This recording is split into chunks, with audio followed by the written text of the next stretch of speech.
itulah makna solat puncak penghambaan kepada Allah. Karena tidak boleh ada kau lakukan kecuali nyembah kepada Allah. Ya, Bu. Bu. Bisa ndak orang dibakar dalam api yang sangat besar? Belum bisa selesai. Ini memang perempuan ras terkuat di bumi. Lihat mengkok dikasih Allah alis yang bagus, bikin sena cukur. Itu hebatnya itu perempuan itu. Bisa ndak, Bu? Manusia dibakar dalam api yang sangat besar, satu lapangan Karebosi, di tengah-tengah dibakar, keluar kedinginan. Bisa ndak? Bisa ndak? Tidak mungkin api rokok saja diinjak lompat maki. Tapi masih ingat kisahnya itu Nabi Ibrahim. Kan dibakar itu. Dibakar dalam api yang sangat besar. Menyala-nyala. Datang burung pipit. Dia bawa air dalam paru. Tahu paru?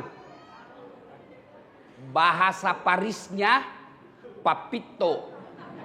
Paris itu pare-pare dan sekitarnya. Dalam parunya ada air nabawa. Tujuannya apa? Dia mau padamkan api yang membakar Ibrahim satu lapangan. Paru dalam air kira-kira setengah sendok lah itu. Dia datang terbang, dia mau kasih padam itu api satu lapangan. Datang buser. Cicak. Nah bilang itu cicak. Dede, mana bisa padam itu dari api air yang ada di paruhmu? Mana bisa padam itu api? Tidak mungkin. Kalau pemadam kebakaran yang bawa mobil tangki, bisa jadi ini air setengah sendok, kasih padam satu lapangan, tidak mungkin padam. Apa Nabi bilang burung pipit? Cicak, saya hanya mau datang, bukan untuk padamkan api, itu urusan Allah. Yang saya mau, Allah tahu, saya bersama Ibrahim. Begitu juga pilpres ini. Haji Mulis, Allah tanya kau nanti, kenapa kau di sini? Bapak-bapak Haji Nas ditanya nanti, kenapa kau pilih itu? Kalau kau pilih hanya karena kasih kau uang 300, siap-siap kau di belender. Tahu di belender ibu? Itu belender bu lebih sadis dari linggis, lebih sadis dari bor. Kalau bor masih ada ndak kena. Tapi kalau blender patah putar. Di blender kau nanti kalau kau pilih orang hanya karena nasar kau 300. Ibu, anak muda, kalau dikasih kau 300.000 kau terima, kaya kau? Kaya kau? Tidak. Ibu-ibu, kalau kau tolak 300.000, miskin kau? Miskin kau? Tidak akan kaya dan tidak akan miskin. Tapi yang pasti, kalau kau pilih karena kau disogok, api neraka yang bisa cuci perutmu, kata Nabi. Apalagi bahayanya, yang akan terpilih pemimpin yang tidak nak urus kau. Kenapa? Nabi bilang, lepa mau kau bayar, apalagi. Maka biarkanlah kita miskin, tapi orang tidak bisa beli suara kita. Biarkanlah kita rumah kontrak-kontrak, tapi orang tidak akan bisa bayar kita punya suara. Itu namanya punya harga diri. Ya, bisa ibu? Perjelas dulu. Bisa?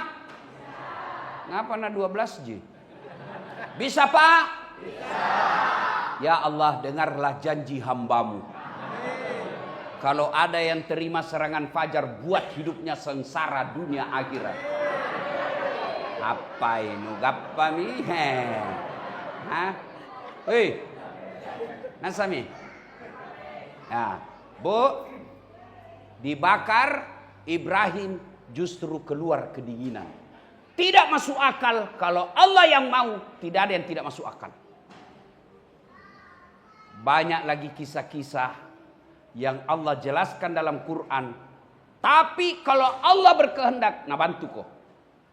Yang paling dekat dengan kita umat Islam, kisahnya Rasulullah Muhammad sallallahu alaihi wasallam dikejar oleh Abu Jahal dan para pasukannya. Nabi bersembunyi dalam gua Zur. Gua Zur itu pendek. Kalau orang ngintip, pasti kelihatan orang di dalam. Dan didapat oleh Abu Jahal dan para tentaranya. Nabi di dalam bersama Abu Bakar Siddiq. Diintip. Abu Bakar berkata kalau bahasa Makassar, mak dan maki. Mati maki. Digappa maki. Didapat maki ini. Tapi apa kata Nabi? Abu Bakar, la tahzan. Innallaha ma'ana. Abu Bakar, jangan kau cemas. Jangan kau takut. Allah bersama kita. Lalu apa yang terjadi? Allah turunkan pertolongannya. Yang Allah turunkan bukan burung ababil bawa batu seperti Abraha dihancurkan. Yang Allah turunkan bukan para malaikat. Yang Allah turunkan bukan air seperti menghancurkannya Fir'aun. Apa yang Allah turunkan? Allah cuma turunkan laba-laba. Tahu ki laba-laba ibu? Tahu ki laba-laba dek? Garangkang. Tahu laba-laba? Spider. Ya toh? Ada itu yang Spiderman. Ku coba-coba itu, udah keluar nih. Spider, laba-laba. Lihat ku itu sarang laba-laba deh. Lihat ku itu sarang laba-laba. Kau ambil pulpenmu, simpan di atas sarang laba-laba, pasti robek itu sarang laba-laba. Tapi apa yang terjadi?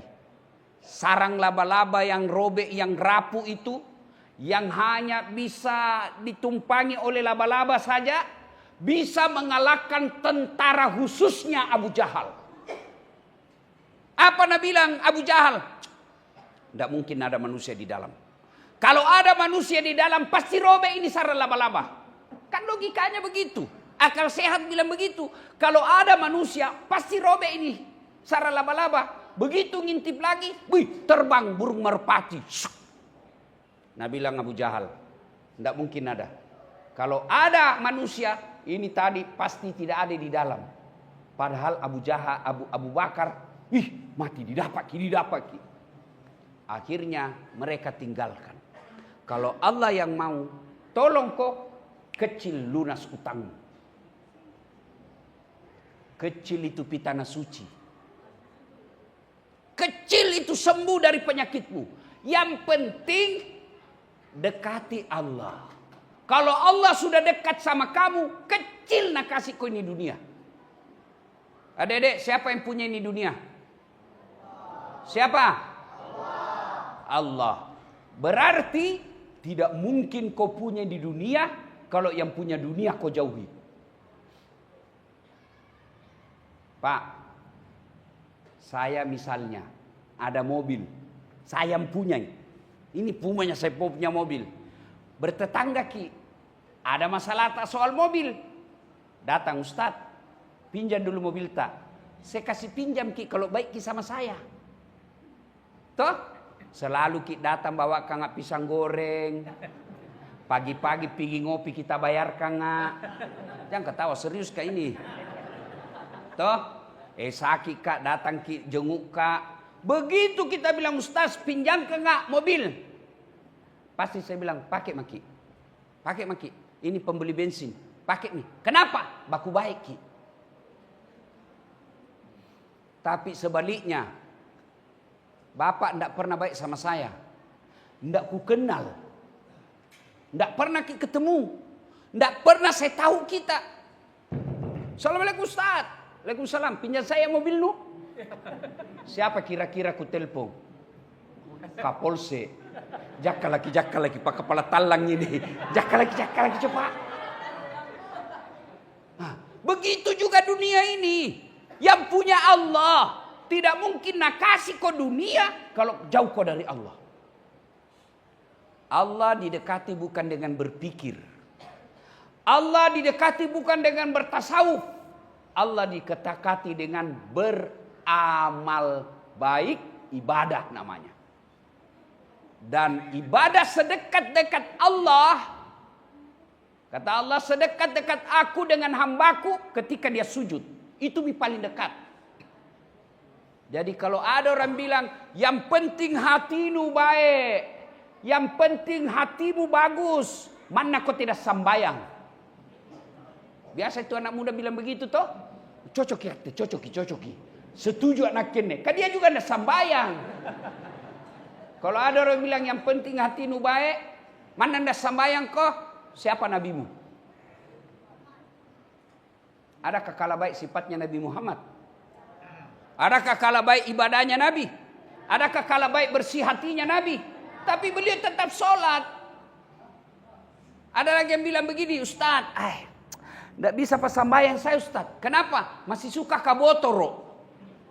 Botoro tom mako, tenatong ko sambayang 2-0. Puna sambayang ko botoro, satu sama. Seri, imbangi. Mana kau suka PSM main 1-2-0? Di BT PSM 2-0 dengan 1-, mana kau suka? Kalau saya 0-2. Ndak botoro sambayang poeng. Itu mi. Pak. Bu. Pak. Bu. Banyak itu gambar caleg kita lihat. Boy saya pusingan lihat ki bu. Ndak ada mi pohon di Makassar ndak dipaku. Saya tanya itu kenapa kau pasang baleho? Nah bilang supaya terkenal ki. Kenake? Tidak balehoku terkenal.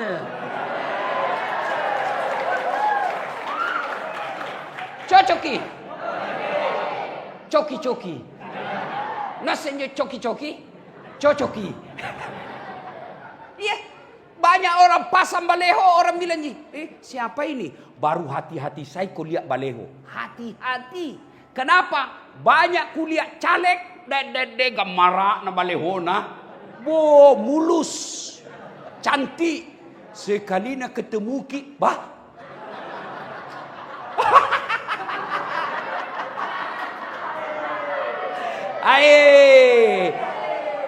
Baleho na saja pabote. Jadi kau lihat mi balehonya saja natipu kau. Betul baru nu pilih ji.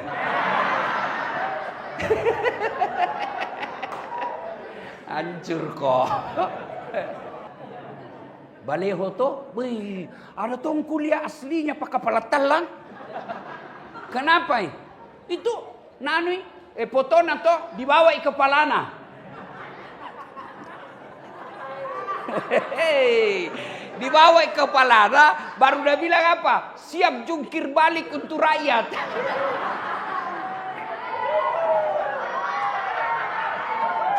Pelan-pelan ke gondrong.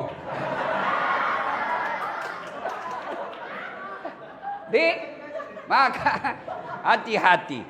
Ya, perbaiki saja solatmu. Kecil buat Allah kasihku. Kecil. Jangan dulu beri cerita yang lain. Sembahyang morong. Termasuk tadi yang caleg banyak tak gantung-gantung. Kalau kau mau selamat. Kalau ndak nak bantu kau minimal nanti di akhirat ditanya kau. Gampang kau jawab. Kenapa kau pilih? Selalu kulihat di masjid. Ternyata dia pakai kepala talang. Bukan urusanmu. Berarti dia yang menjadi khianat. Jadi kalau mau kau lihat caleg yang baik. Lihat yang datang di masjid malam ini.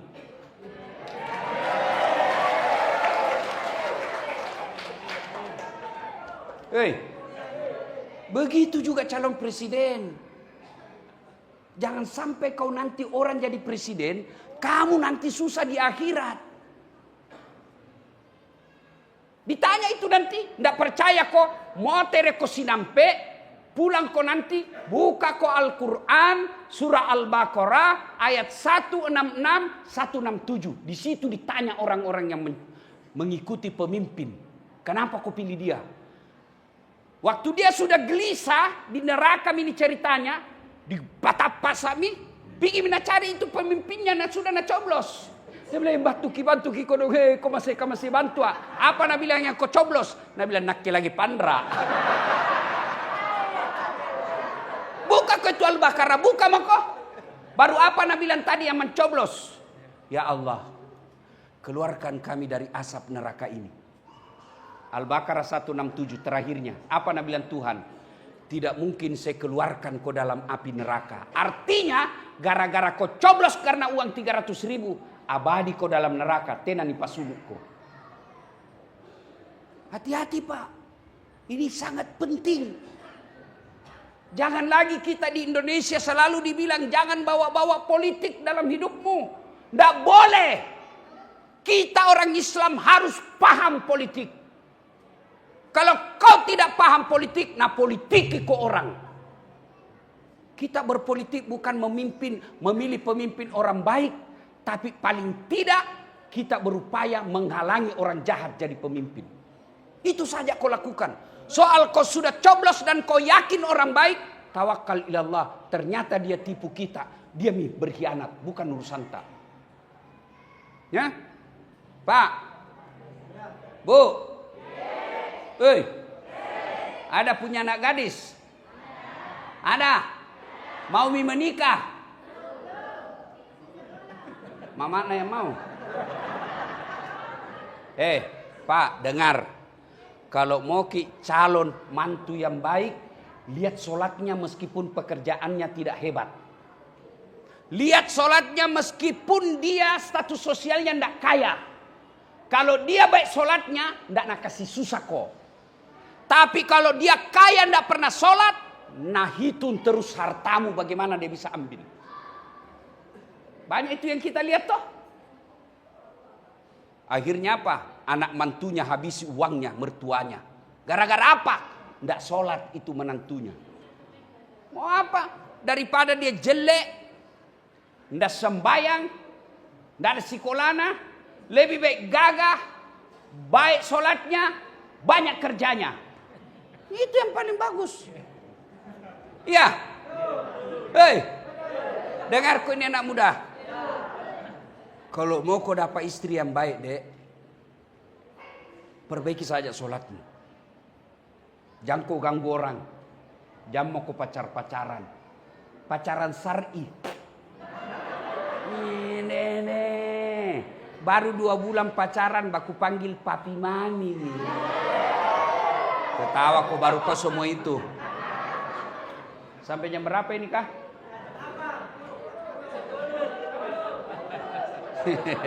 Eroro nu. Jam berapa Isa? Jam 7.30. Jam 7? 29. Nah, 29. Berarti Pak, Bu, sholat ini jadikan selalu pertimbangan. Mau kau pilih caleg, lihat sholatnya. Mau kau pilih kepala daerah, lihat sholatnya. Kalau mau kau cari menantu, lihat sholatnya. Mau kau cari istri, lihat sholatnya. Adik-adik gadis di sini.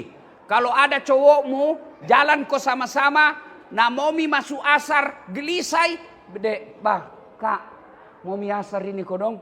Kenapa Dek? Belum pas sembahyang duhur, harapan itu.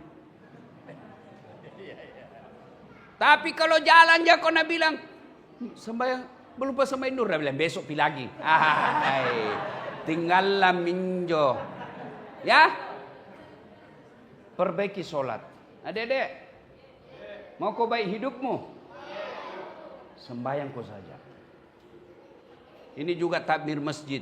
Kalau ada anak-anak kasihan begini ke masjid, ya, jangan kau usiri.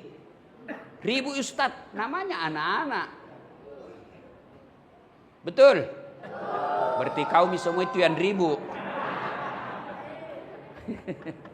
Ya, bagaimana ndak ribu anak-anak? Bapak ndak datang.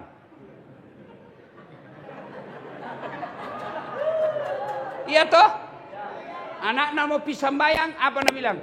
Pak, mau gak ini pisambayang deh. Kulihat temanku semua pi masjid. Belikan saya songkok.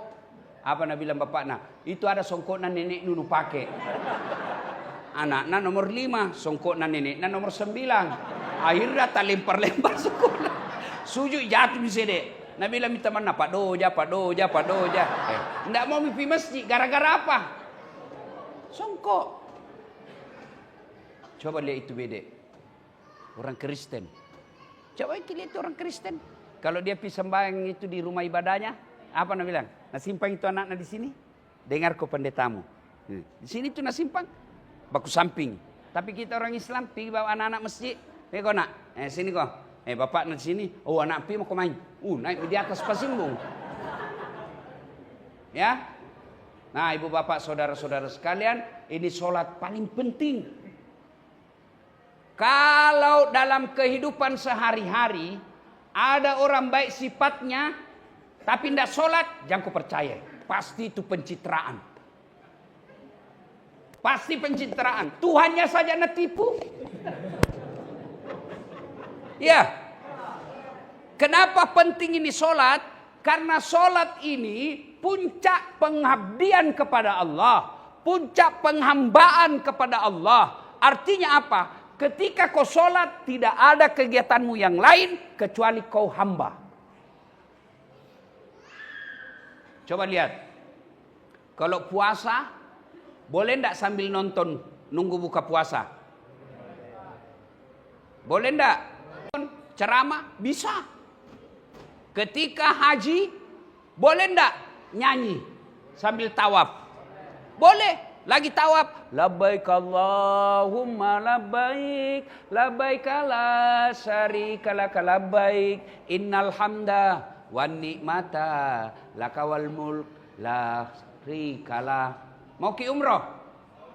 Mau? Nah, daftar ki di travelku tanggal 19, tanggal 12 Februari kita pi umroh sama-sama. Ya. Nah, Bapak saudara-saudara sekalian, ketika umroh, haji, boleh sambil dagang, boleh. Ketika bayar zakat, boleh enggak sambil nyanyi? Boleh. Tapi ketika sholat, boleh kau dagang? Allahu Akbar. Haji, berapa gas? 25.000. Pasti batal. Lihat tak? Allahu Akbar. Darah muda, darah nafas. Pasti batal. Itulah makna sholat puncak penghambaan kepada Allah. Karena tidak boleh ada kau lakukan kecuali nyembah kepada Allah. Ada yang bilang begini, kenapa pali itu tetanggaku Ustaz? Rajinna sembahyang nakodon na 30 tahun ini ngontrak-ngontrak terus. Karena Allah tahu kalau ada rumahnya berhenti sembahyang. Allah kasih kau yang terbaik. Kenapa pale itu kasihan? Tetanggaku rajin nama mau berjamaah di masjid. 5 tahun menikah. Minta anak tidak dikasih. Karena Allah tahu kalau ada anaknya, dia anaknya cacat dan dia bisa ngurus. Kenapa paling lama mi berdoa Ustaz tidak dikasih? 7 tahun mi berdoa tidak dikasih. Saya bilang siapa kocok? Nabi Zakaria itu minta anak sejak usianya 21 tahun. 21 tahun dia sudah berdoa, ya Allah berikan saya keturunan. Tapi kapan Allah kabulkan? Allah kasih keturunan 90 tahun pi. Berapa tahun itu? Dari 21 ke 90. Berapa? 79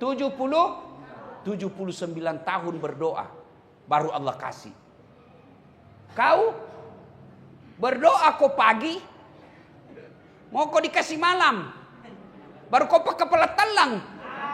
Mana istri nun tipu ji. Memangnya ada orang dalam. Tidak pernah sembahyang. Mau masuk surga. Kok kira ada urus kau nanti di akhirat? Sembahyang kita Ustaz, tapi hari Jumat ji. Jopoin terlambat datang paling cepat pulang. Ya, sholat. Kalau sholat baik, insya Allah. Saya sudah sholat Ustaz, jangan puas sampai di situ. Tambah dengan sholat-sholat sunnah. Sudah sholat sunnah juga Ustaz, jangan puas sampai di situ. Ayo datang berjamaah di masjid. Ibu bapak saudara-saudara sekalian. Qad aflahal mu'minun kata Allah. Maka beruntunglah orang-orang yang beriman. Siapa kata Allah orang yang beruntung dalam solatnya? Alladzina hum fi solatihim khasi'un. Mereka yang khusyuk dalam solatnya.